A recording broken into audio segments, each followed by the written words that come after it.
เอามาเห็ดอะไรน้ำไม้เนี่ย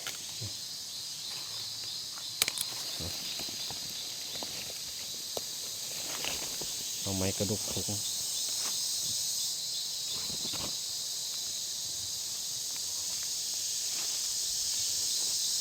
จำสิได้จากยอดทุกคน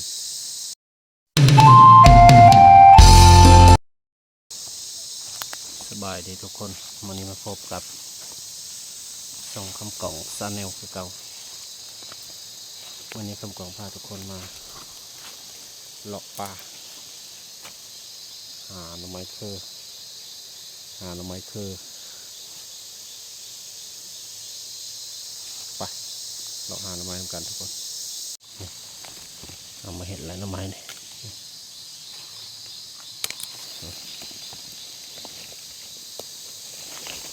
เอาไม้กระดุกถุง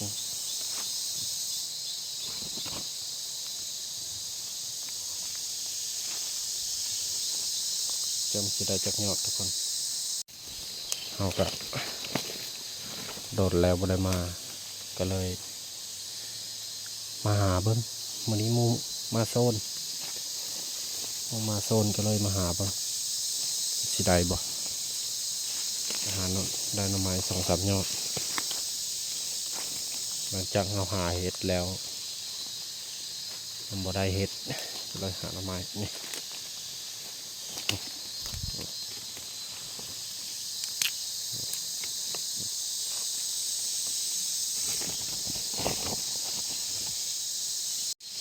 อยู่ตามภูตามเขา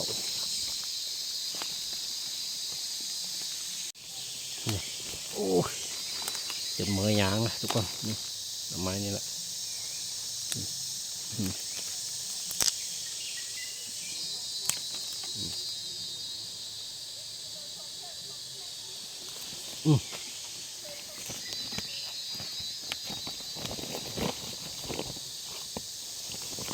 มานำกัน4 คนหาเห็ดก็ไม่ได้เห็ดหาหน่อไม้ก็ไม่ได้หน่อไม้ไปเลยนี่แหละ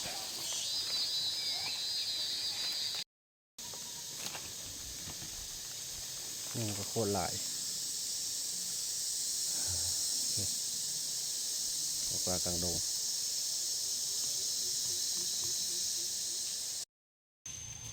ม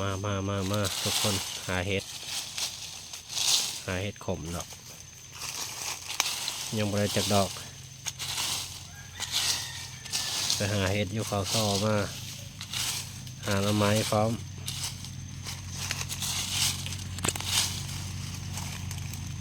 เลยมาหาเห็ดขมบัด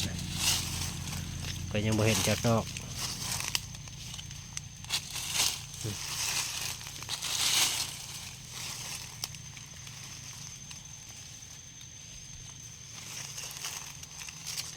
เห็นแต่ดอกเดียว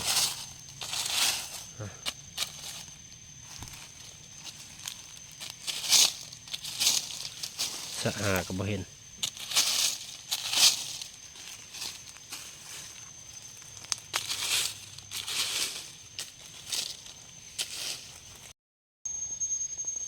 บ่ได้ทุกคนเลยมองไปหาละไปหาใส่เดี๋ยวใส่เห็ดออกคอมเมนต์บอกเลยนะทางนี้เมื่อยหาแล้วตามโพนตามเพนนี่ก็มี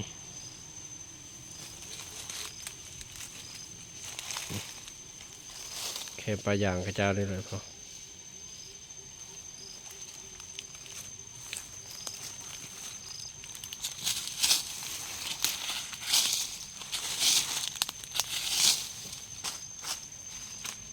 มาเห็นจักดอก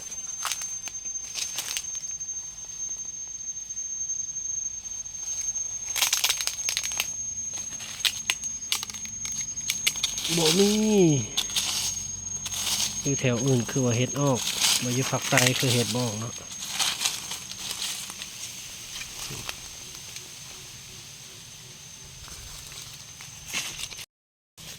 ปีนี้เห็ดมันบ่อยู่นี่บ่เห็นทางนั้นก็บ่เห็นแต่ดอกเดียวละ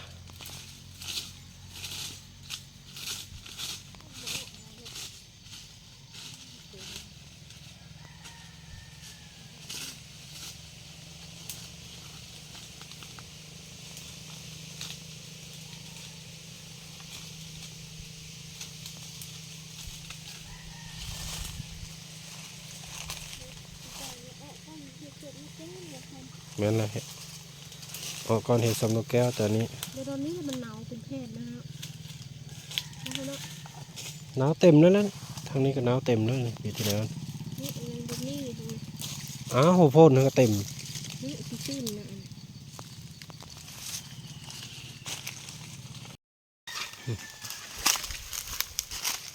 ดินเนื้อเป็นตะมีเลยทุกคนตอนบ่มี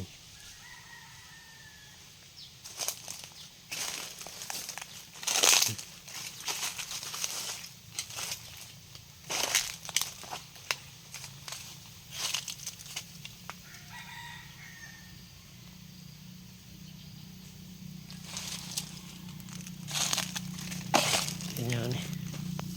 เห็ดฟีเวอร์นี่กินมาได้เห็ดนี่เห็ดฟีเวอร์นี่เห็ดฟีเวอร์แกเอาหาเห็ดขมบ่ได้ทุกคน